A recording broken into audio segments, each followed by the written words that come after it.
is Garrett Fry, the Alleyway Sequence Lead for 3D Digital Map Painting, and we are taking a look at shot 1331. So let's go ahead and play that. We start out high, and then we end low right here. So for this shot, we have a couple of things that we need to do.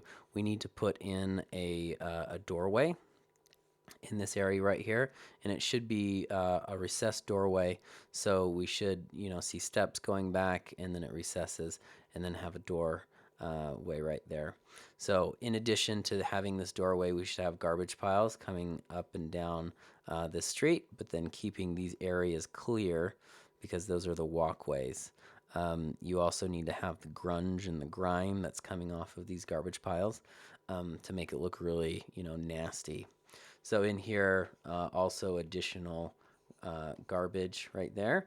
And you actually can put some garbage in this area because this isn't a real access.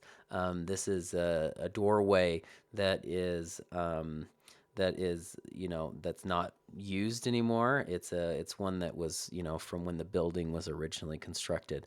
So that's like where they would load stuff into this warehouse. So but it's not functioning anymore. This will be the primary doorway, and so you can put muck up in front of here. You should also put a dim light in this area and kind of have a really soft, feeling of something back there. So it's a little more than just a dim light back there. For this shot, we need to see some dark shapes back there and make it really subtle. Look up a lot of reference, and that should be your guide for these dark shapes, because you could kind of just make something up, but that doesn't mean it's going to be grounded in reality. So you need to have a photo that you hold right next to this and be like, that's what I'm matching to. That's the look that I want. So so get online and look for something like this. So there's another shot. There's a 1332 that we need to have continuity with.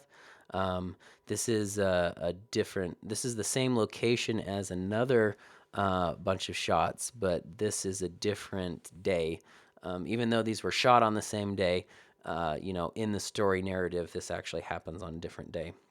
So we can have different garbage configurations and stuff like that.